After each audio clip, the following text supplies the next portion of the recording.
Hello class, देखिए हम लोगों का जो आपका पहला क्लास आता है डेली का, है ना। इसमें जो आपका पहला क्लास रहता है ये होता है आपका विज्ञान विषय में, ठीक है। तो विज्ञान विषय का जो आपका देखिए विज्ञान विषय के अंतर्गत आपके शामिल है भौतिकी का क्लास, रसायन का क्लास और जीव विज्ञान का, जिसमें हम लोगों ने भौतिकी के क्लास को, है ना, क्या क्या है उसके जो महत्वपूर्ण प्रश्न थे उसको वीडियो के माध्यम से उसके सभी टॉपिकों को पूरा कर लिया है। अब हम लोग आगे बढ़ते हैं और इसी क्रम में कल हम लोगों ने पढ़ा था, इसके बाद रसायन विज्ञान में, है ना, परमाणु संरचना है उसको, ठीक। और चलिए इसी में हम लोग आगे बढ़ते हैं और आज का जो आपका टॉपिक है ये है धातु, उसके गुणधर्म और उपयोग, ठीक है। आज हम लोग पढ़ते हैं आपका जो अगला टॉपिक है, इस टॉपिक का नाम है धातु, ठीक है। टॉपिक का नाम है धातु, है ना। और धातु के इसमें आप देखेंगे जो उपयोग है उसको, साथ ही धातु के गुणधर्म और हम इसके जो खनिज अयस्क संरचना है उसको भी पढ़ेंगे, ठीक है।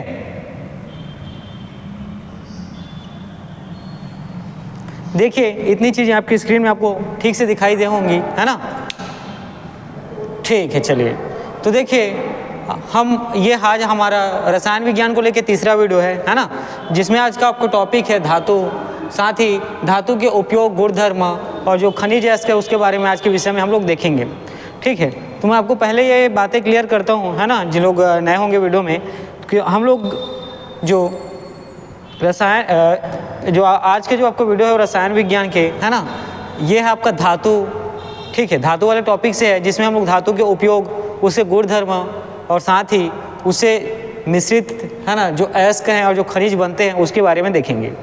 तो हमारी जो ये क्लासेस हैं, ठीक है, ये थ्योरी क्लास नहीं है, पहली बात तो ये, ठीक है। जितनी भी महत्वपूर्ण थ्योरी वाली चीज़ें थी इन सबको हम लोगों ने कहाँ पढ़ा था, तो देखिएगा जो पीएससी वाले जिस टाइम थे, है ना, पीएससी वाले टाइम के समय में यहाँ के थ्योरी की सारी चीज़ें हम लोगों ने क्या कर रखी है, पढ़ रखी है। तो इसी में अब हम लोग कुछ महत्वपूर्ण प्रश्न हैं, ठीक है, तो उस महत्वपूर्ण प्रश्नों को MCQs के फॉर्म में पढ़ते हैं और उसी से, ठीक है, आपका जो उत्तर है उसको मैं बताऊंगा। तो इसमें हम लोग करते क्या हैं, तो आपका जो प्रश्न है उसको मेरे द्वारा आपको बताया जाता है, साथ में बोर्ड में नोट डाउन करता हूँ। उसके बाद जो आपके ऑप्शन हैं उस सारे ऑप्शन को मैं आपको बोल के बताता हूँ। उसके बाद जो उत्तर है उसको हम लोग यहाँ से क्या करते हैं, टेक करते हैं। देखिए सभी ऑप्शन को मैं बोर्ड पे इसलिए नहीं लगता क्योंकि बोर्ड पे सभी ऑप्शन को लिखने में क्या होगा, आपका टाइम ज़्यादा लगेगा और जो रेलिवेंट चीज़ें हैं वो आप तो, है ना, पहुँच नहीं पाएंगी। तो यहाँ पर जितनी भी महत्वपूर्ण चीज़ें हैं मैं केवल और केवल उसी को ही शामिल करूँगा, ठीक है। तो चलिए आज का जो आप टॉपिक है इसमें देखिए आपका जो पहला प्रश्न है उसके ओर हम लोग जाते हैं। तो देखिए आज के जो आपका पहला प्रश्न है कि जिस धातु कर्म प्रक्रिया के अंतर्गत धातु मिश्रित अवस्था में पाई जाती है उसे क्या कहते हैं, आपसे प्रश्न पूछा गया है, ठीक है। इसमें यह पूछा गया है कि वो उस मतलब प्रक्रिया को आपको बताना है, ठीक है, उस प्रक्रिया को आपको बताना है, ठीक है, जिसके अंतर्गत धातु जो है मिश्रित अवस्था में पाई जाती है, ठीक। धातु कर्म की वह प्रक्रिया कौन सी है जिसके अंतर्गत धातु जो है मिश्रित अवस्था में पाया जाता है, ये आपसे प्रश्न पूछा गया है, ठीक है। तो देखिए आपका जो पहला प्रश्न है ये पूछा गया है धातु कर्म की प्रक्रिया के बारे में आपको बताना है जिसमें जो धातु होता है ना, ये आपके मिश्रित अवस्था में पाया जाता है। किस अवस्था में, तो मिश्रित अवस्था में, ठीक है, मिश्रित अवस्था में पाया जाता है। और वह प्रक्रिया कौन सी है आपको बताना है। तो यहाँ पर आपका ऑप्शन ए है प्रगलन, ऑप्शन बी है भर्जन, ऑप्शन सी है कैल्सीकरण और ऑप्शन डी है झाग प्लवन, ठीक है। ऑप्शन को एक बार फिर आप सुनिए, ऑप्शन ए है प्रगलन, ऑप्शन बी है भर्जन, ऑप्शन सी है कैल्सीकरण और ऑप्शन डी है झाग प्लवन, है ना। तो यहाँ पर याद रखिएगा आपका जो ऑप्शन ए है प्रगलन, ये आपका सही उत्तर हो जाएगा, ठीक है। ऑप्शन ए जो प्रगलन है ये आपका क्या हो, तो सही उत्तर हो जाएगा, ठीक है। चलिए इसी में आगे बढ़ते हैं और आपका अगला प्रश्न देखते हैं। निम्नलिखित में से कौन सी इलेक्ट्रॉनिक समरूपण धातु तत्वों के लिए होती है, आपको बताना है, ठीक है। तो देखिए इसमें, है ना, ये चीज़ें हम लोग अभी आगे वाले क्लास में इसको डिटेल में पढ़ेंगे, क्योंकि जब आप समरूपण देखेंगे तो उसमें आप क्या देखते हैं, ठीक है, उसकी जो अंगणिती है ना, जो अंगणिती मान है उसको क्या होता है, भरते हुए दिखता है। तो ये प्रश्नों को मैं अभी स्किप करता हूँ, इसको हम लोग लास्ट में देखेंगे, ठीक है, क्योंकि यहाँ आपको इलेक्ट्रॉनिक संकरण की ज़रूरत पड़ती है, ठीक है। तो वो सारी चीज़ें अभी इस वाले क्लास में मैं इंक्लूड नहीं करूँगा, ठीक है। तो चलिए जो आपका अगला प्रश्न है देखिएगा कि चुंबकत्व का अनुचुंबकीय या समचुंबक सिद्धांत निम्न में से किसके द्वारा प्रदर्शित किया जाता है, ठीक। जो चुंबकत्व चुंबक होता है उसका अनुचुंबकीय सिद्धांत किसके द्वारा प्रदर्शित किया जाता है, ये आपसे प्रश्न पूछा गया है, ठीक है। चुंबकत्व का, ठीक है, चुंबकत्व का अनुचुंबकीय सिद्धांत किसके द्वारा प्रदर्शित किया जाता है, ये आपसे प्रश्न पूछा गया है, ठीक। ऑप्शन देखिएगा, ए है सोडियम, ऑप्शन बी है कैल्शियम, ऑप्शन सी है आयरन और लोहा, और ऑप्शन डी है पोटेशियम, ठीक है। देखिएगा, ठीक है। चलिए दूसरी चीज़ के ऑप्शन आपके सामने हैं, और ठीक, चुंबकत्व का अनुचुंबकीय समचुंबक सिद्धांत निम्न में से किसके द्वारा प्रदर्शित किया जाता है, आपका प्रश्न है। और प्रश्न के बाद आपका ऑप्शन देखिए, ए है निकेल, बी है पारा, सी है लोहा, और डी है प्लेटिनम, ठीक है। तो चुंबकत्व का अनुचुंबकीय जो सिद्धांत है ये किसके द्वारा प्रस्तुत किया जाता है या प्रदर्शित किया जाता है, तो ऑप्शन ए है निकल, ऑप्शन बी है पारा, ऑप्शन सी है लोहा, और ऑप्शन डी है प्लेटिनम। तो आपका जो सही उत्तर होगा ये प्लेटिनम हो जाएगा, ठीक है। आपका सही उत्तर कौन सा होगा, तो आपको याद रखना है प्लेटिनम हो जाएगा, ठीक है। ऑप्शन जो डी है आपका जो सही उत्तर कौन सा होगा, तो आपको याद रखना है प्लेटिनम, ठीक है। चलिए इसी में अगला प्रश्न देखते हैं, और अगला प्रश्न पूछा गया है कि सबसे अधिक क्रियाशील धातु कौन सी है, आपको बताना है, ठीक है।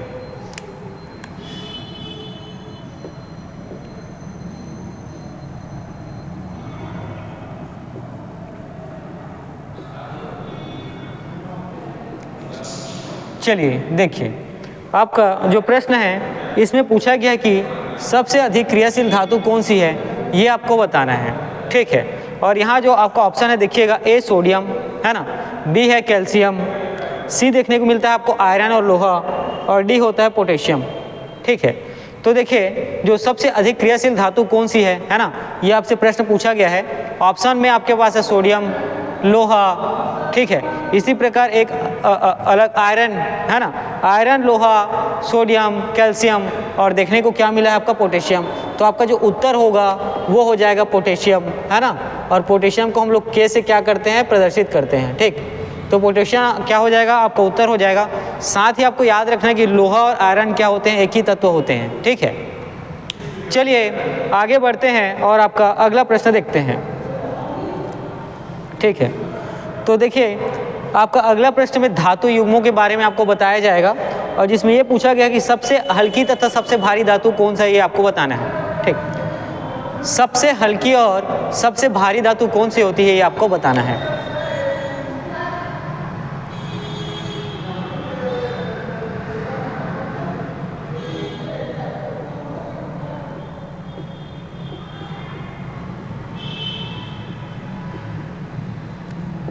ठीक है, सबसे हल्की और सबसे भारी धातु कौन सी होती है, आपको बताना है।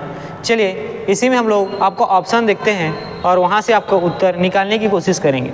देखिए आपका ऑप्शन ए है लिथियम व पारा, ठीक है। आपका ऑप्शन ए है लिथियम एवं पारा, ठीक। ऑप्शन बी है लिथियम एवं आस्मियम, ठीक है। ऑप्शन बी है लिथियम एवं आस्मियम, और ऑप्शन सी है एल्युमिनियम एवं आस्मियम, ठीक। ऑप्शन सी है एल्युमिनियम एवं आस्मियम, और ऑप्शन डी है एल्युमिनियम एवं पारा, ठीक है। तो यहाँ पर आपका ऑप्शन बी जो लिथियम और आस्मियम है ये आपका सही उत्तर हो जाएगा, ठीक है।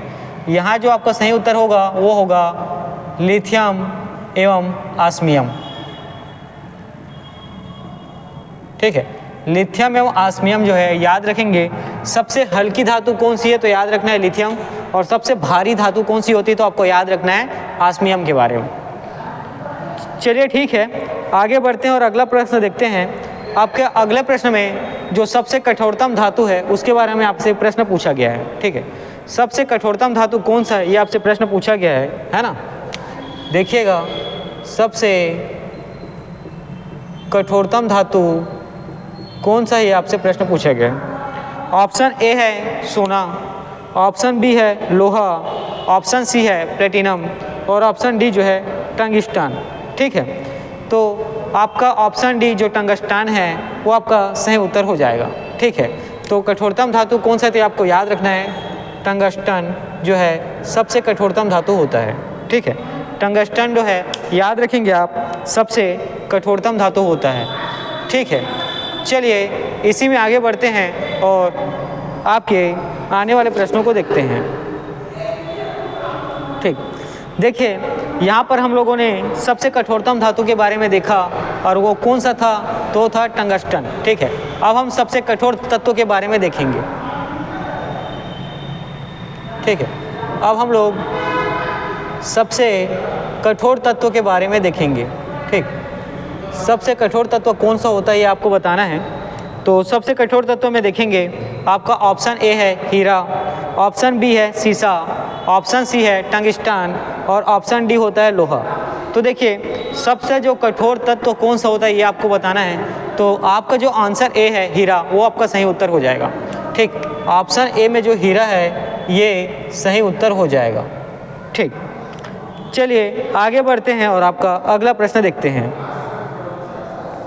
देखिए आपका अगला प्रश्न है कि निम्नलिखित में से कौन सा पदार्थ पृथ्वी पर प्राकृतिक रूप से पाए जाने वाले सबसे कठोर पदार्थ है।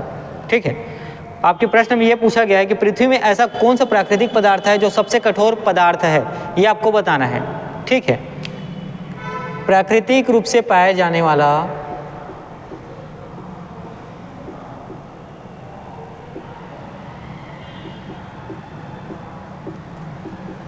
प्राकृतिक रूप से पाया जाने वाला प्रकृति में सबसे कठोरतम तत्व कौन सा है ना, ये आपको बताना है।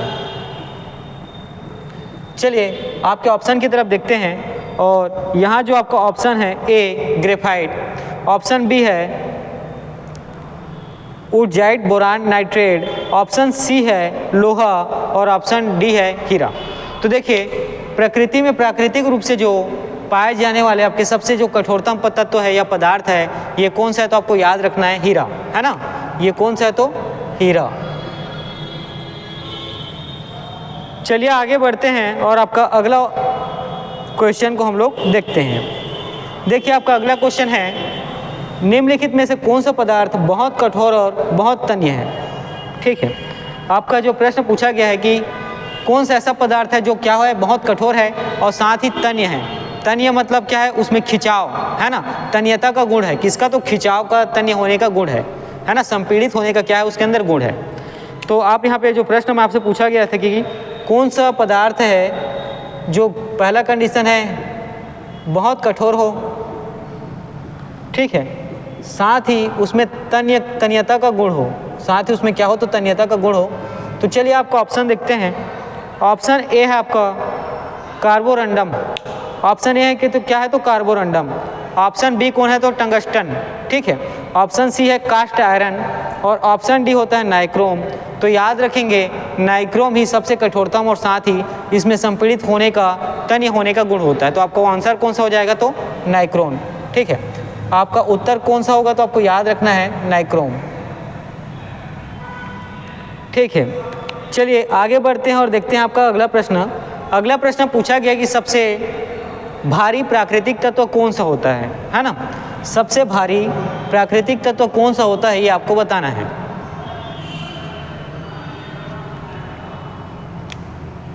ठीक है,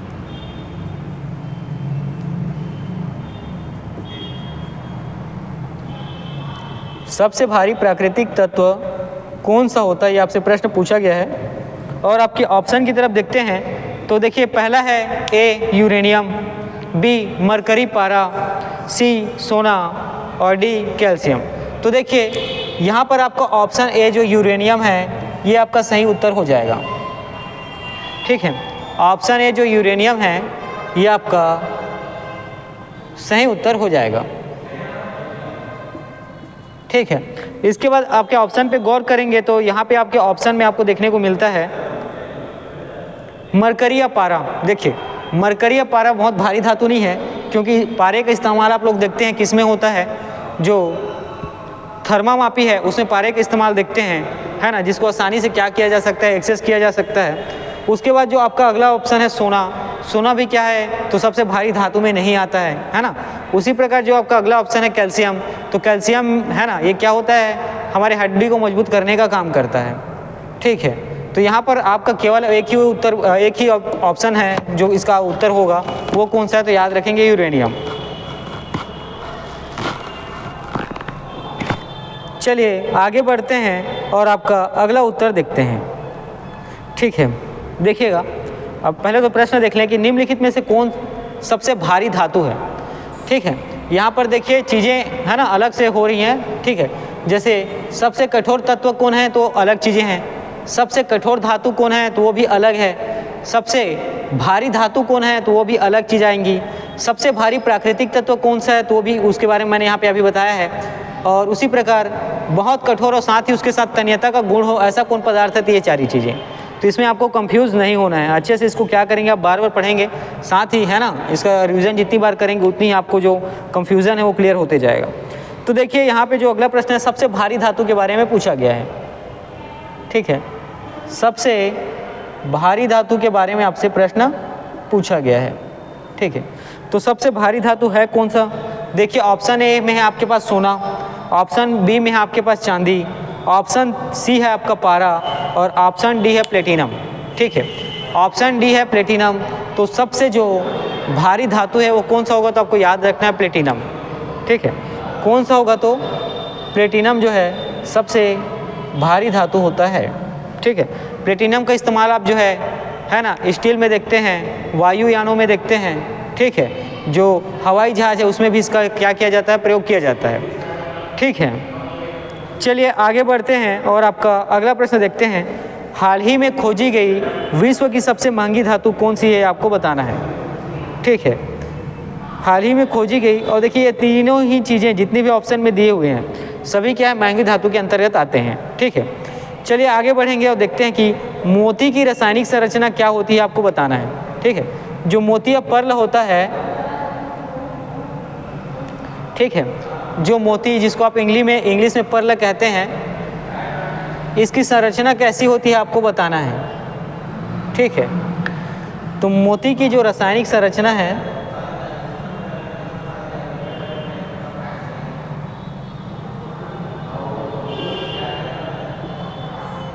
ये कैसी होती है, तो आपको बताना है। तो देखिएगा मोती की रासायनिक संरचना याद रखेंगे, ऑप्शन देखिए कैल्शियम कार्बोनेट, ऑप्शन बी है कैल्शियम कार्बोनेट तथा मैग्नीशियम कार्बोनेट, ऑप्शन सी है कैल्शियम क्लोराइड, ऑप्शन डी है कैल्शियम सल्फेट।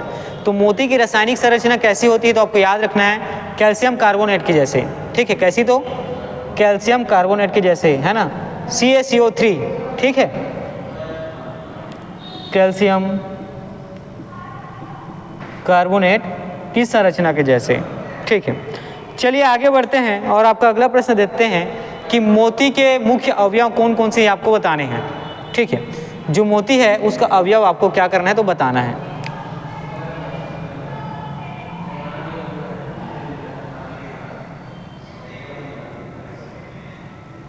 ठीक है, तो ऑप्शन ए देखिए कैल्शियम कार्बोनेट और मैग्नीशियम कार्बोनेट, ऑप्शन बी है एरागोनाइट और कांचियोलिन, ऑप्शन सी आपके पास अमोनियम सल्फेट और सोडियम कार्बोनेट, ऑप्शन डी है कैल्शियम ऑक्साइड और अमोनियम क्लोराइड।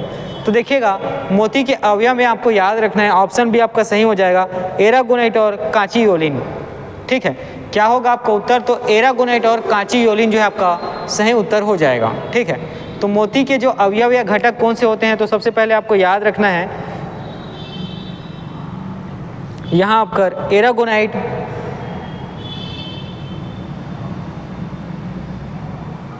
ठीक है, एरागोनाइट और कांचियोलिन। ठीक है, क्या नाम याद रखना है, एरागोनाइट और कांचियोलिन। ठीक है, चलिए आगे बढ़ते हैं और आपके अगले प्रश्न में देखते हैं कि मोती मुख्य रूप से बना होता है किससे, आपको बताने हैं। ठीक है, जो पर्ल है मोती है किससे बना होता है आपको बताने हैं। ऑप्शन ए देखिएगा कैल्शियम ऑक्जेलेट से, ऑप्शन बी है कैल्शियम सल्फेट से, ऑप्शन सी है कैल्शियम कार्बोनेट से और ऑप्शन डी है कैल्शियम ऑक्साइड से। तो याद रखेंगे मोती जो पर्ल है किससे बना होता है, तो आपको याद रखना है कैल्शियम कार्बोनेट से, है ना।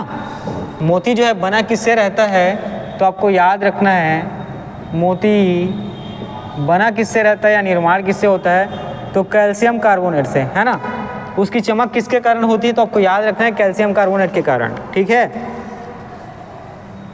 चलिए आगे बढ़ते हैं और आपका अगला प्रश्न देखते हैं कि जो माणिक्य और नीलम है इसके रासायनिक रूप से इसको कैसे जाने जाते हैं, ये आपसे प्रश्न पूछा गया है। देखिए जो आपका मणि और जो नीलम है ना, मणि को ही क्या कहते हैं, माणिक्य कहते हैं, और जो नीलम है ये रासायनिक रूप से किन नामों से जाने जाते हैं, आपका प्रश्न इस तरीके से पूछा गया है, ठीक है। तो चलिए पहले तो मैं नोट डाउन करता हूँ, फिर हम लोग ऑप्शन देखेंगे, फिर उत्तर की ओर जाएंगे, ठीक।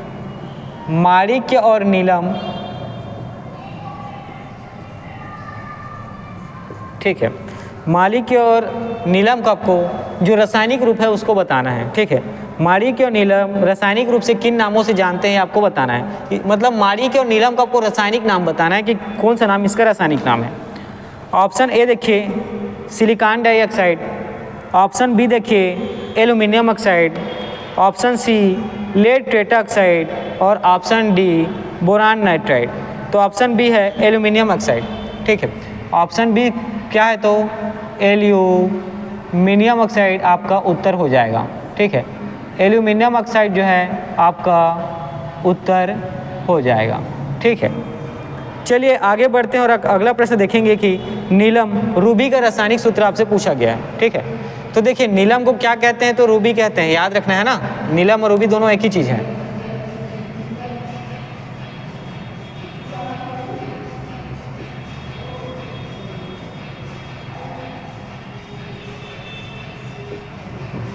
ठीक है, नीलम रूबी का रासायनिक सूत्र कौन सा होता है आपको बताना है।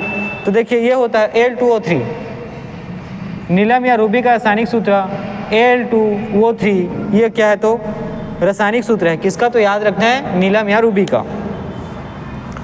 अगला देखिए सोडियम धातु का संचयन केरोसिन में होता है, ठीक है। ये आपसे प्रश्न पूछा गया। सोडियम को केरोसिन में क्या करते हैं, आप रखते हैं, है ना।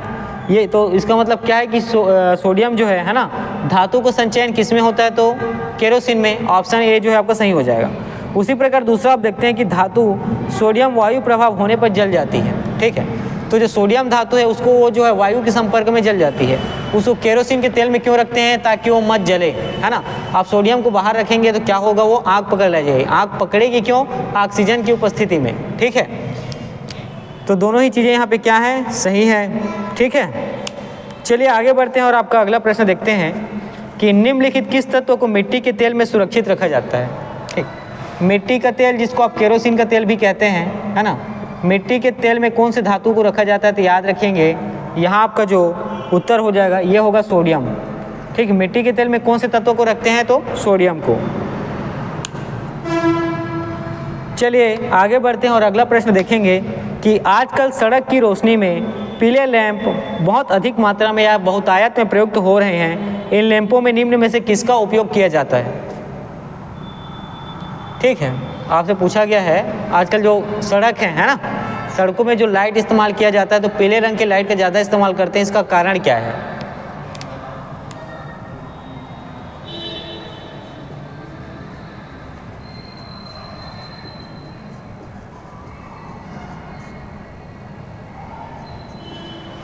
ठीक है, सड़क में पीले रंग के लाइट का प्रयोग किया जाता है, इसका कारण क्या है। ऑप्शन ए है सोडियम भरा होता है उसमें, ऑप्शन बी है नियान भरा होता है उसमें, ऑप्शन सी है हाइड्रोजन भरा होता है उसमें, या ऑप्शन डी आपका नाइट्रोजन भरा होता है उसमें। तो याद रखिए इसका कारण क्या होता है, क्योंकि उसमें सोडियम भरा होता है, ठीक है। इसका कारण क्या है कि उसमें क्या, तो सोडियम भरा होता है, ठीक है। चलिए आगे बढ़ते हैं और अगला प्रश्न देखते हैं कि सोडियम वाष्प लैंप प्रायः प्रकाश सड़क के लिए प्रयुक्त होते हैं क्योंकि, ऑप्शन ए देखिएगा सस्ते होते हैं, प्रकाश एक वर्णीय और पानी के बिंदु से गुजरने पर विभक्त नहीं होते, आँखों के लिए शीतल है और चमकदार रोशनी देते हैं। तो याद रखिएगा जो पीले रंग की रोशनी है ये तो एक वर्णीय होती है और साथ ही पानी के बूंदों में क्या होती है, विभक्त नहीं होती है। इसी कारण जो सड़क की आपकी जो सड़क के किनारे हैं वहाँ पे पीले रंग की लाइटों का क्या किया जाता है, प्रयोग किया जाता है, ठीक है। तो देखिए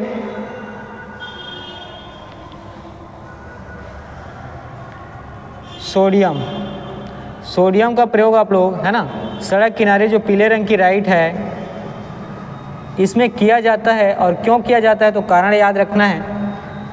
पीले रंग की लाइट के बारे में कि एक वर्णी होता है, ठीक है, एक रंग वर्णी होता है, पहले तो ये बात याद रखनी है।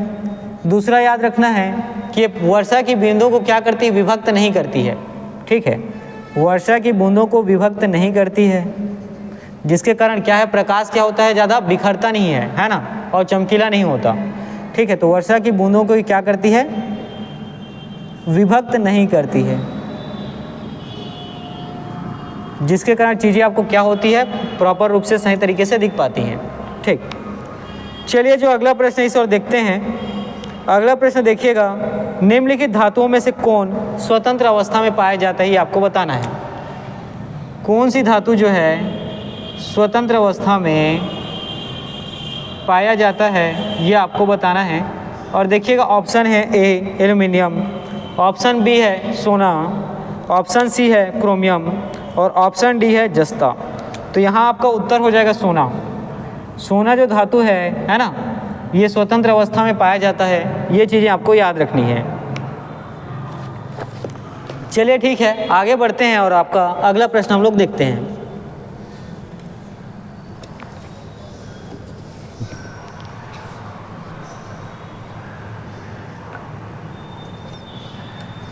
देखिए आपका अगला जो प्रश्न है इसमें पूछा गया है कि सोने को घोला जाता है ना, सोने को क्या किया जाता है, घोला जाता है। ये प्रश्न आपसे पूछा गया है।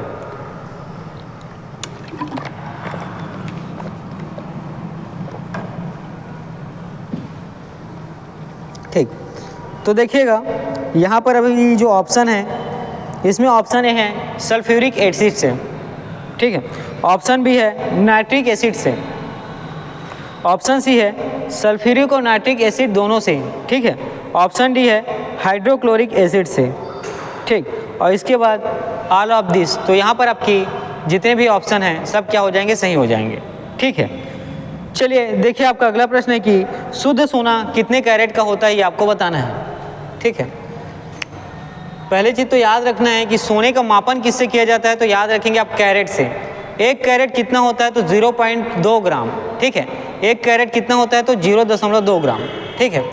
तो यहाँ पे पूछा गया है कि सोना है ना, शुद्ध सोना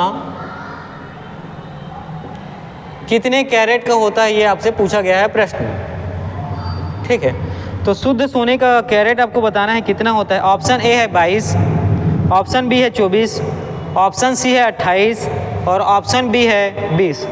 तो देखिए जो शुद्ध सोना होता है कितने कैरेट का होता है, तो आपको याद रखना है ये होता है 24 कैरेट का। लेकिन आप लोग जो सोना पहनते हैं उसमें सबसे अच्छा सोना किसको माना जाता है, जो 24 कैरेट का है या 22 कैरेट का। तो देखिए जो 22 कैरेट का सोना है उसको सबसे अच्छा माना जाता है। उसका कारण क्या है तो मैं बताता हूँ, है ना। जो 24 कैरेट का सोना जो होता है वो बहुत ही मुलायम होता है ना, और उसको टूटने का खतरा बना रहता है। इसीलिए जो सोने के आभूषण बनते हैं ज़्यादातर आपको किस में देखने को मिलते हैं, तो 22 कैरेट में। चलिए आगे बढ़ते हैं, देखेंगे कि अगला प्रश्न है कि श्वेत धातु किसे कहते हैं, आपसे प्रश्न पूछा गया है, ठीक है। श्वेत धातु किसे कहते हैं, ये प्रश्न आपसे पूछा गया है। तो ऑप्शन है आपका ए निकेल, ऑप्शन बी है सोडियम, ऑप्शन सी है प्लेटिनम और ऑप्शन यहाँ पे आपका डी है पैलेडियम और ऑप्शन ई है उपयुक्त में से कोई नहीं या एक से अधिक, ठीक है। तो देखिए यहाँ पर लेड और लिथियम जो है ना, श्वेत धातु के नाम से जाना जाता है। श्वेत धातु के नाम से याद रखेंगे, लेड और लिथियम जो है श्वेत धातु के नाम से जाना जाता है, ठीक है। ये इंपॉर्टेंट है, आपको याद रखना है, ठीक।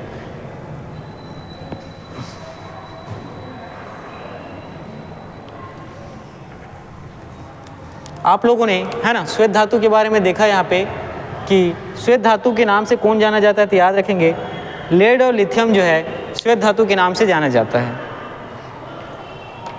ठीक है। चलिए आगे बढ़ते हैं और आपका अगला प्रश्न देखते हैं। देखिएगा आपका जो अगला प्रश्न है कि खनिज मिनरल क्या है, आपको बताना है। ऑप्शन ए द्रव, ऑप्शन बी अकार्बनिक ठोस, ऑप्शन सी गैस, और ऑप्शन डी है उपयुक्त सभी। ठीक है, खनिज जो मिनरल है ये क्या है ये आपको बताने हैं। ठीक है, तो यहाँ पर ऑप्शन ए है द्रव, ऑप्शन बी है अकार्बनिक ठोस। ठीक है, तो खनिज मिनरल कौन होगा तो याद रखना है आपका अकार्बनिक ठोस। ठीक है, खनिज मिनरल कौन है तो आपको याद रखना है अकार्बनिक ठोस जो है खनिज मिनरल होता है। ठीक, चलिए आगे बढ़ते हैं और अगला प्रश्न देखते हैं कि इल्मेनाइट जो कि भारतीय तटीय रेखा के साथ व्यापक रूप से वितरित है किसका खनिज है आपको बताना है। ठीक है, ये जो है इल्मेनाइट जो भारतीय तटीय रेखा के साथ व्यापक रूप से वितरित है।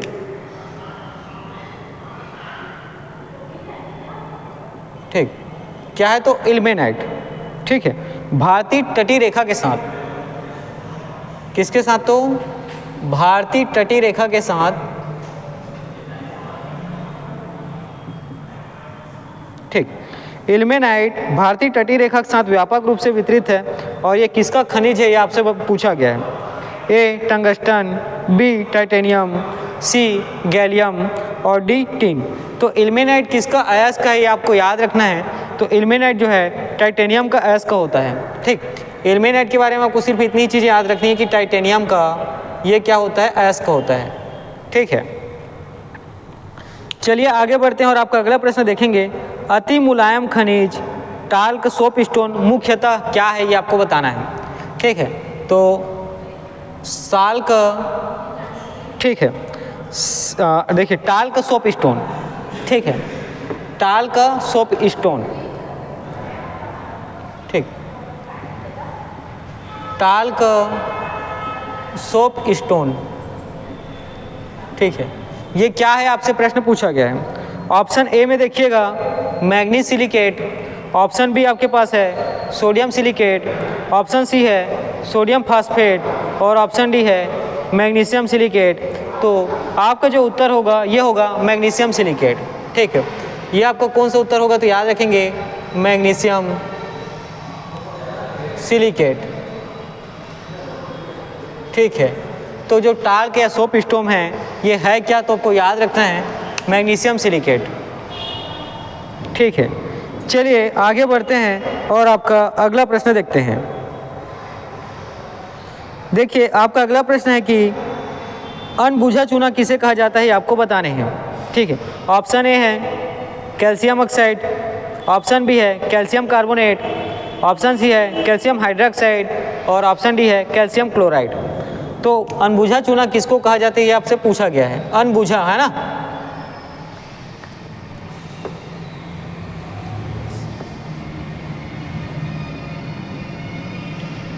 अनबुझा चूना किसे कहा जाता है ये आपसे प्रश्न पूछा गया है। तो देखिएगा आपका जो उत्तर होगा कैल्शियम ऑक्साइड CaO। ठीक है, कैल्शियम ऑक्साइड जो है ये अनबुझा चूना होता है। ठीक है, कैल्शियम ऑक्साइड क्या होता है तो अनबुझा चूना होता है। साथ ही अगला जो प्रश्न है चूना पत्थर का रासायनिक नाम क्या है आपसे पूछा गया है। ठीक है, जो चूना पत्थर होता है ना, इसका रासायनिक नाम क्या है आपसे प्रश्न पूछा गया है। ऑप्शन ए है कैल्शियम कार्बोनेट, ऑप्शन बी है मैग्नीशियम क्लोराइड, ऑप्शन सी है सोडियम क्लोराइड, ऑप्शन डी है सोडियम सल्फाइड। तो देखिए चूना पत्थर का जो रासायनिक नाम होता है यह है कैल्शियम कार्बोनेट। ठीक है, ये क्या होता है तो याद रखना कैल्शियम कार्बोनेट जो है ना, ये चूना पत्थर का रासायनिक नाम है। ठीक, चलिए आगे बढ़ते हैं और देखेंगे कि निम्नलिखित में से कौन सा सीमेंट का मुख्य घटक है ये बताना है। निम्नलिखित में से कौन सा सीमेंट का घटक है ये आपसे प्रश्न पूछा गया है। ए है चूना पत्थर, बी है सिलिका मिट्टी, सी है जिप्सम, डी है राख, ई उपरोक्त में से कोई नहीं या उपरोक्त में से एक से अधिक। ठीक है, तो देखिएगा यहाँ एक से अधिक चीज़ें आपको देखने को मिलती हैं। चूना पत्थर भी है ना सीमेंट का मुख्य घटक है, सिलिका मिट्टी भी उसका घटक है, जिप्सम भी उसका क्या है तो घटक है। ठीक है, तो यहाँ सीमेंट के मुख्य घटक में आपको याद रखना है चूना पत्थर भी इसी में क्या होता है इसका घटक है। अगला जो है सिलिका मिट्टी भी इसका क्या है तो घटक है ना, सिलिका मिट्टी भी सीमेंट का क्या होता है घटक होता है। साथ ही जो जिप्सम है ये भी इसका क्या है तो घटक है। ठीक है, चलिए आगे बढ़ते हैं और अगला प्रश्न देखते हैं। प्लास्टर ऑफ पेरिस बना होता है किससे आपको बता रहे हैं। ऑप्शन ए है मार्बल, ऑप्शन बी है सीमेंट, ऑप्शन सी है जिप्सम और ऑप्शन डी है चूना पत्थर। ठीक है, तो प्लास्टर ऑफ पेरिस, ठीक है, प्लास्टर ऑफ पेरिस किससे बना होता है, ये प्रश्न आपसे पूछा गया है और यहाँ पर आपका ऑप्शन होगा जिप्सम। ठीक है, ऑप्शन कौन सा होगा तो याद रखना है जिप्सम। चलिए आगे बढ़ते हैं और अगला प्रश्न देखेंगे। टूटी हुई हड्डियों की रक्षा के लिए किस प्लास्टर ऑफ पेरिस का प्रयोग किया जाता है, ये आपको बताने हैं। ठीक है, जो हड्डी है ना,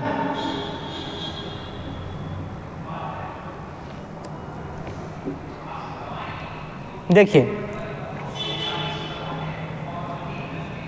टूटी हुई हड्डी को जोड़ने के लिए, ठीक, टूटी हुई हड्डी को जोड़ने के लिए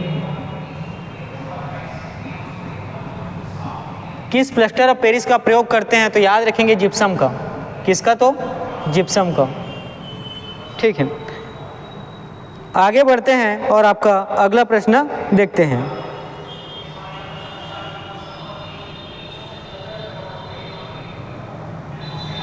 प्लास्टर ऑफ पेरिस है ना, रासायनिक रूप है किसका, ये आपको बताना है। ठीक है, प्लास्टर ऑफ पेरिस जो है ये किसका रासायनिक रूप है, ये आपको बताने हैं। ठीक है, प्लास्टर ऑफ पेरिस किसका रासायनिक रूप है, ये आपको बताने हैं। तो देखिए यहाँ पे आपका ऑप्शन है कैल्शियम सल्फेट, अगला ऑप्शन है कैल्शियम कार्बोनेट, अगला ऑप्शन है कैल्शियम ऑक्साइड और ऑप्शन डी है कैल्शियम ऑक्सलेट। तो कैल्शियम सल्फेट इसका सही उत्तर हो जाएगा। ठीक है, तो कैल्शियम सल्फेट जो है ये इसका क्या हो जाएगा, तो सही उत्तर हो जाएगा, आपको याद रखने हैं। ठीक, तो प्लास्टर ऑफ पेरिस किसका रासायनिक रूप है, तो याद रखेंगे कैल्शियम सल्फेट का। किसका, तो कैल्शियम सल्फेट का। ठीक है, चलिए आगे बढ़ते हैं और देखते हैं। प्लास्टर ऑफ पेरिस का सूत्र क्या होता है, ये आपको बताने हैं। ठीक है, प्लास्टर ऑफ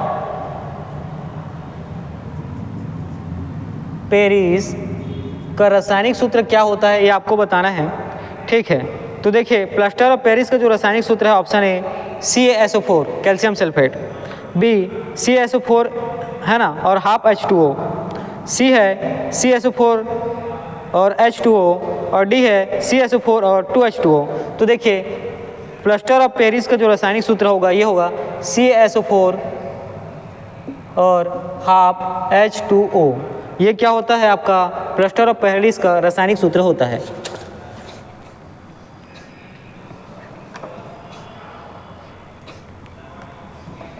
चलिए आगे बढ़ते हैं और इसी में देखते हैं। ठीक है,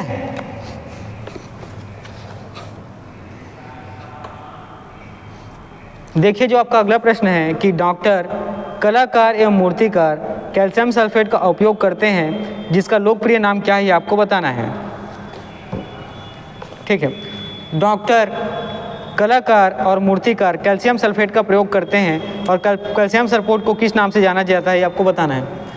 ठीक है, तो देखिए डॉक्टर किस लिए, तो हड्डी को जोड़ने के लिए है ना। उसी प्रकार जो कलाकार हैं और साथ में जो आपके मूर्तिकार हैं, ठीक है, मूर्तिकार, इनके द्वारा प्लास्टर ऑफ पेरिस है ना, plaster of Paris CaSO4 into half H2O का उपयोग किया जाता है। ठीक है, प्लास्टर ऑफ पेरिस का उपयोग किया जाता है।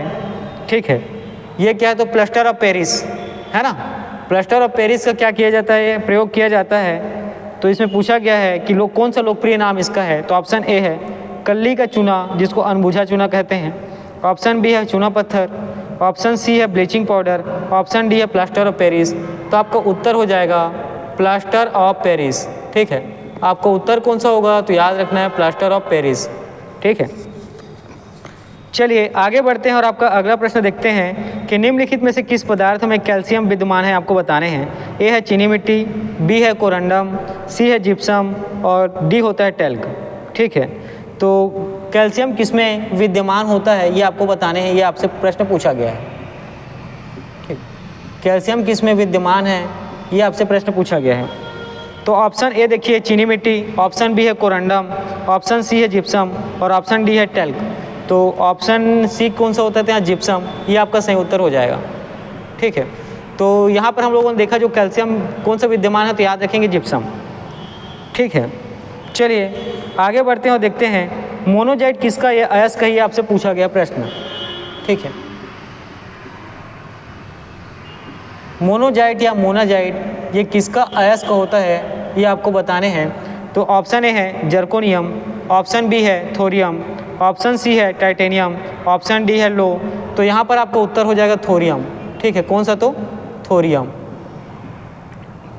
ठीक है, अगला है माइका खाली स्थान है, आपको बताना है उष्मा का ऑप्शन ए है उष्मा का चालक तथा विद्युत का कुचालक, ऑप्शन बी है उष्मा तथा विद्युत दोनों का कुचालक, ऑप्शन सी है उष्मा तथा विद्युत दोनों का चालक, ऑप्शन डी उष्मा का कुचालक तथा विद्युत का चालक।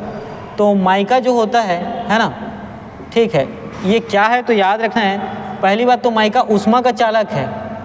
ठीक है, उष्मा का क्या है तो ये चालक है, और जो विद्युत होता है उसका क्या है तो कुचालक। ठीक है, माइका के बारे में याद रखना है, उष्मा का चालक है और जो विद्युत है, विद्युत का क्या है तो कुचालक है।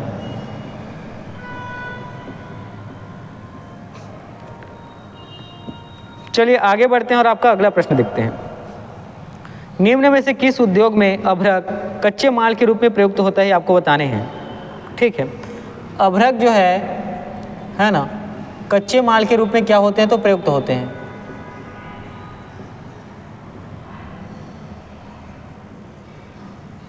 अभ्रक जो है कच्चे माल के रूप में प्रयुक्त होते हैं। ये आपसे प्रश्न पूछा गया है लोहा और इस्पात में, खिलौने में, ग्लास और कुम्हारी में और विद्युत में। ठीक है, तो यहाँ पर प्रश्न पूछा गया है निम्न में से किस उद्योग में अभ्रक कच्चे माल के रूप में प्रयुक्त होते हैं। तो याद रखेंगे विद्युत उद्योग में आपको है ना अभ्रक जो है कच्चे माल के रूप में प्रयुक्त होते हुए दिखते हैं। ठीक है, चलिए आगे बढ़ते हैं। अगला प्रश्न देखेंगे कि द्रव में कौन सा ऊष्मा का बहुत अच्छा चालक है। ठीक है, द्रव में कौन ऊष्मा का बहुत अच्छा चालक है, ये आपको बताना है। ठीक है, बहुत अच्छा चालक है, ये आपको प्रश्न में बताने हैं। तो देखिए आपका ऑप्शन यहाँ पे है ए पारा, बी पानी, सी ईथर, डी बेंजीन। तो याद रखेंगे जो पारा है ये आपका सही उत्तर हो जाएगा। अगला देखिए निम्न में से कौन ऊष्मा का सबसे अधिक कुचालक है, ये पूछा गया है। ऊष्मा का सबसे अधिक कुचालक ये आपसे प्रश्न पूछा गया है। ठीक है, ऊष्मा का सबसे अधिक कुचालक कौन है, ये आपसे प्रश्न पूछा गया है। ए है तांबा, ऑप्शन ए तांबा, बी सीसा, सी पारा और डी जस्ता। तो यहाँ पर आपका उत्तर जो हो जाएगा पारा होगा। ठीक है, यहाँ पर आपका उत्तर कौन होगा तो याद रखना है पारा होगा। आगे बढ़ते हैं और देखते हैं आपका अगला प्रश्न कि धातु सामान्य तापमान पर द्रव होता है। ठीक है, तो वो कौन सी धातु है आपको यह बताना है उसके बारे में, जो ठीक वो कौन सी धातु है। ठीक है, वो कौन सी धातु है जो सामान्य तापमान पर, ठीक है, सामान्य तापमान पर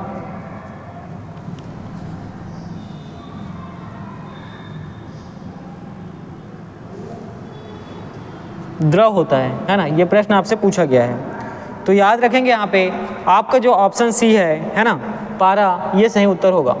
ऑप्शन सी जो पारा है ये आपका क्या हो जाएगा तो सही उत्तर हो जाएगा।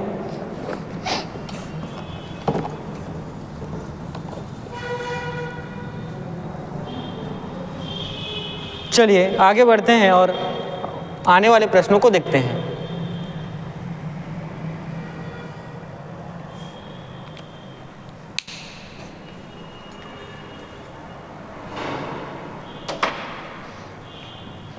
देखिए आगे आपका प्रश्न है कि निम्नलिखित में कौन कमरे के तापमान पर द्रव रूप में रहता है। ठीक है, कमरे के टेम्परेचर में है ना कौन सा तत्व या धातु जो है कमरे के तापमान पर द्रव अवस्था में होता है, ये आपसे प्रश्न पूछा गया है।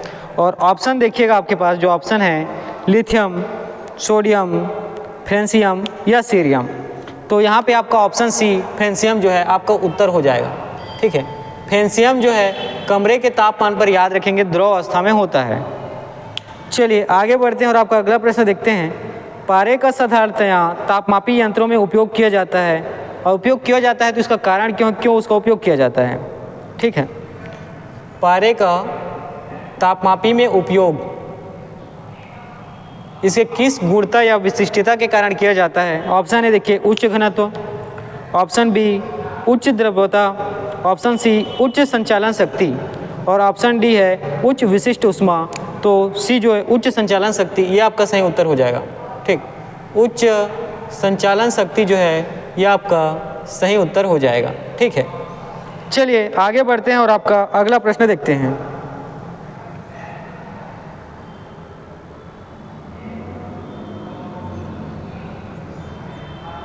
देखिए आपका जो अगला प्रश्न है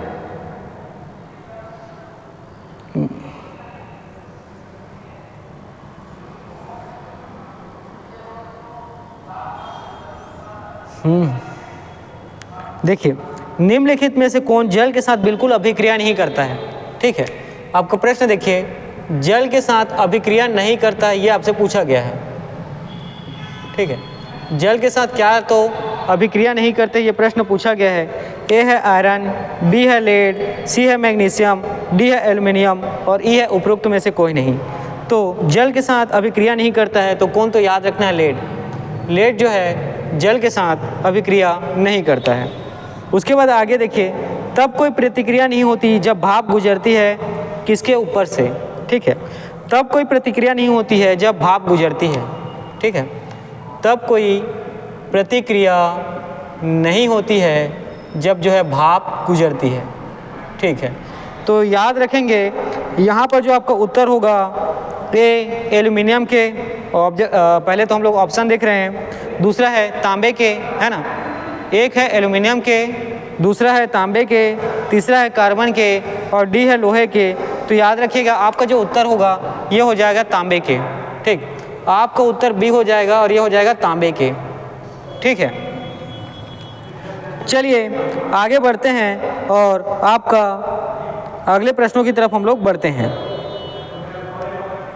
तो अगला प्रश्न देखिए,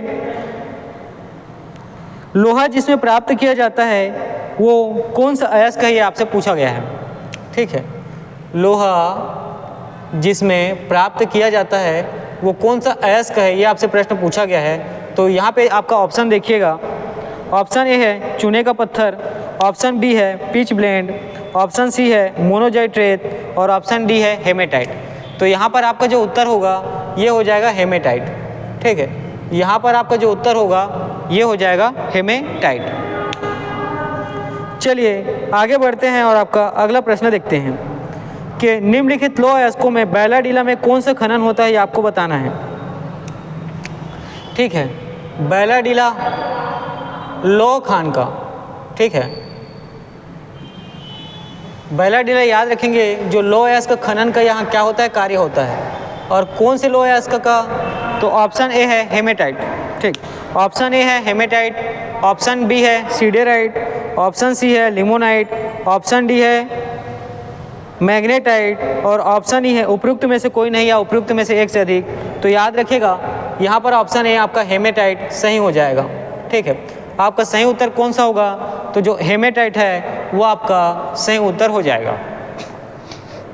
चलिए ठीक है, आगे बढ़ते हैं और आपका अगला प्रश्न देखते हैं। ठीक, देखिए अब ये चीज़ें जो हैं सही मिलान की तरफ आपसे प्रश्न पूछा गया है। सोडियम का, पारा का, चांदी और सीसा जिसको आप लेड कहते हैं उसका। ठीक है, तो सबसे पहले आप देखते हैं किसका, तो सोडियम का। ठीक है, किसका देखेंगे सबसे पहले, तो आप सोडियम का। उसके बाद आप देखते हैं पारा का, है ना। आगे देखते हैं किसका, तो पारा का। उसी में फिर आगे देखेंगे किसके बारे में, चांदी के बारे में, है ना, चांदी का। और उसके बाद आप फिर आगे देखते हैं तो किसके बारे में है, सीसा या लेड का, है ना, सीसा या लेड का। अब देखिए आपके ऑप्शन किस तरीके से यहाँ पे दिए हुए हैं। तो देखिए सोडियम याद रखेंगे चाकू से आसानी से काटा जा सकता है, ये इसमें क्या होगा, सही मिलान होगा। सोडियम को बारे में याद रखना है कि चाकू से आसानी से काटा जा सकता है। ठीक है, चाकू से आसानी से काटा जा सकता है। पारा के बारे में याद रखना है कि कमरे के ताप पर द्रव होता है। ठीक है, पारे के बारे में याद रखना है कि कमरे के ताप पर, है ना, क्या होता है, तो द्रव होता है। चांदी के बारे में याद रखेंगे कि विद्युत का अच्छा सुचालक है, ठीक है। चांदी क्या है, तो विद्युत का अच्छा सुचालक होता है ना। चांदी जो है विद्युत का अच्छा क्या होता है, तो सुचालक होता है। सीसा और लेड के बारे में याद रखेंगे कि सीसा और लेड जो है उष्मा का कुचालक है, ठीक। सीसा और लेड क्या है, तो उष्मा का कुचालक होता है, ठीक है। चलिए आगे बढ़ते हैं और आपके प्रश्नों की तरफ हम लोग देखते हैं। यहाँ भी सही मिलान का प्रश्न आपको देखने को मिलता है, ठीक है। देखिए, ऊष्मा तथा विद्युत का सर्वोत्तम चालक ये आपसे पूछा गया है। सबसे अधिक मात्रा में पाई जाने वाले धातु, ये आपसे प्रश्न पूछा गया है। सबसे अधिक लचीली और पीट कर बढ़ाए जाने योग्य धातु के बारे में आपसे पूछा गया है। और ऊष्मा का न्यूनतम संचालक है, इसके बारे में भी पूछा गया है। तो देखिएगा यहाँ ऊष्मा तथा विद्युत का सर्वोत्तम संचालक, ठीक है। ऊष्मा और विद्युत का जो सर्वोत्तम संचालक है ये कौन होता है, आपसे प्रश्न पूछा गया है। इसी में आगे जो है सबसे अधिक मात्रा में पाए जाने वाली धातु, ठीक है। सबसे अधिक मात्रा में पाए जाने वाली धातु के बारे में आपसे प्रश्न पूछा गया है। फिर अगला देखिएगा, सबसे अधिक लचीली और पीट कर बढ़ाए जाने वाले धातु, ठीक है। लचीली और साथ ही पीट कर बढ़ाई जाने वाली धातु के बारे में आपसे पूछा गया है, ठीक है। उसके बाद अगला है ऊष्मा का न्यूनतम संचालक, ठीक है। ऊष्मा का न्यूनतम संचालक के बारे में आपसे प्रश्न पूछा गया है,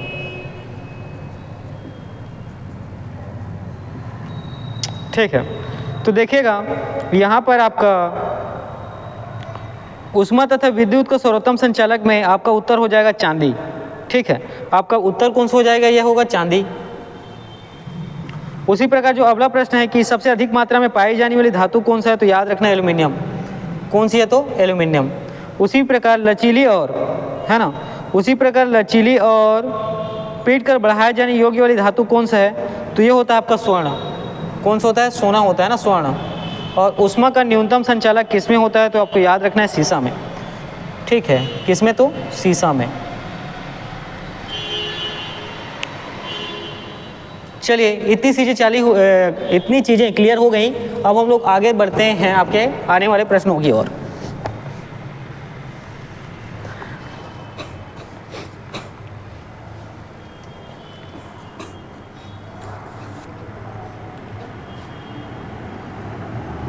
देखिए, विद्युत चालकता सर्वाधिक किसमें होती है, आपसे प्रश्न पूछा गया है, ठीक।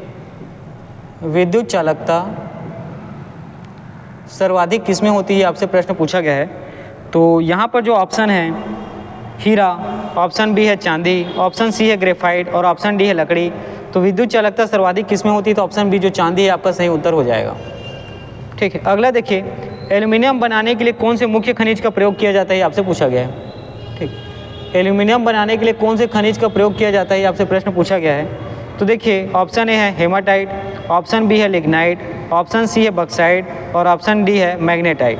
तो यहाँ पर जो बक्साइट है ये आपका सही उत्तर हो जाएगा, ठीक है। बक्साइट क्या है, सही उत्तर हो जाएगा। उसी प्रकार अगला प्रश्न है कि एल्यूमिनियम का महत्वपूर्ण अयस्क कौन सा है, ठीक है। एल्यूमिनियम का महत्वपूर्ण अयस्क कौन सा है, तो यहाँ पर भी उत्तर आपका बक्साइट ही होगा, ठीक है। उसका खनिज या अयस्क पूछेगा तो कौन सा होगा, बक्साइट होगा।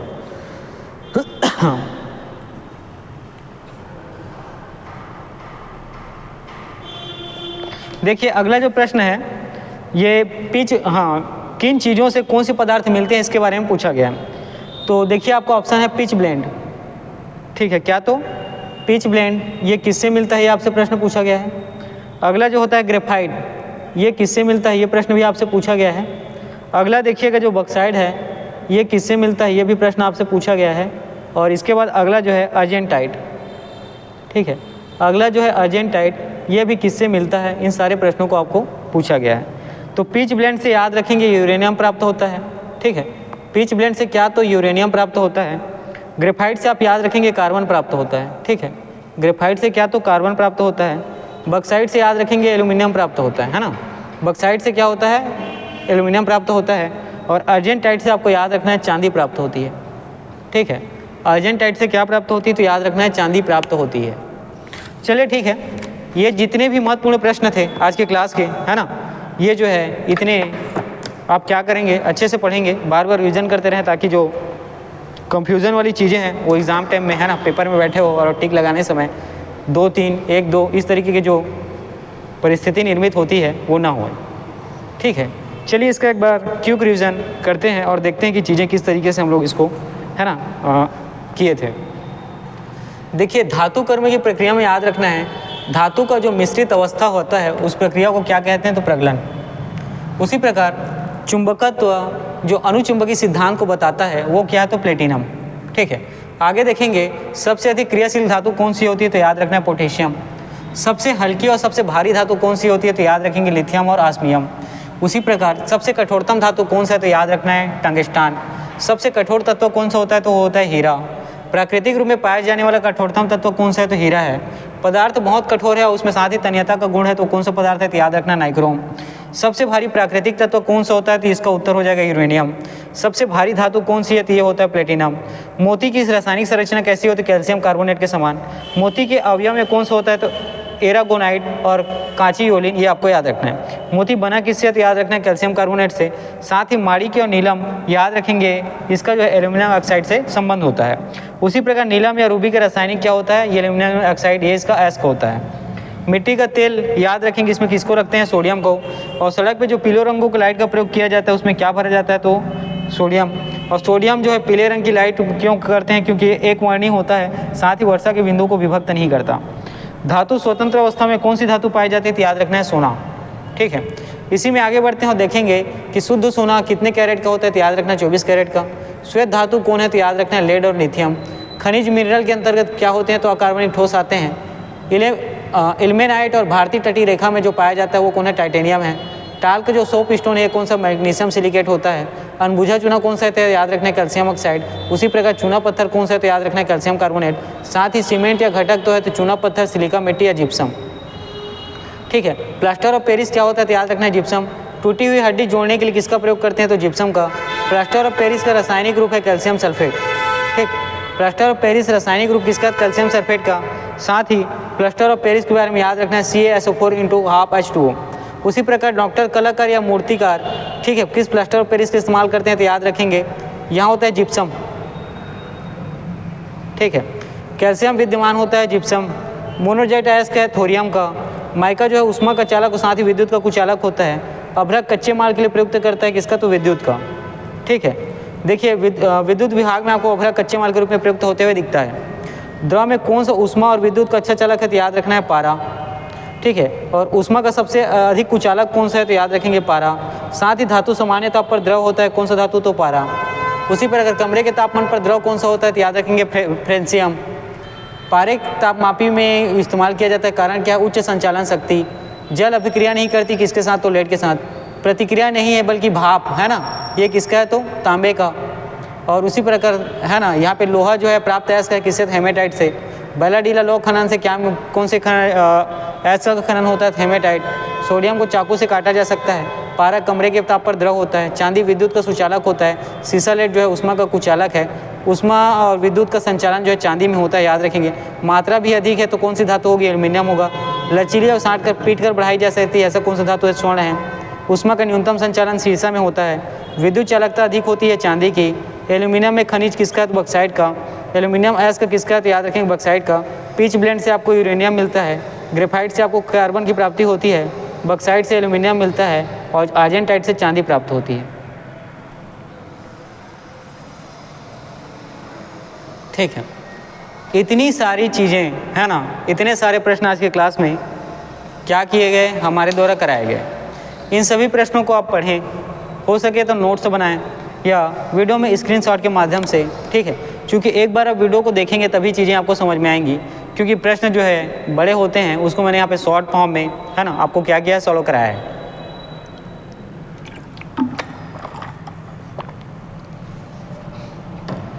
तो जब तक इन चीज़ों को आप अच्छे से देखेंगे नहीं, समझेंगे नहीं, तब तो ये सारी चीज़ें आपको समझ में नहीं आएंगी।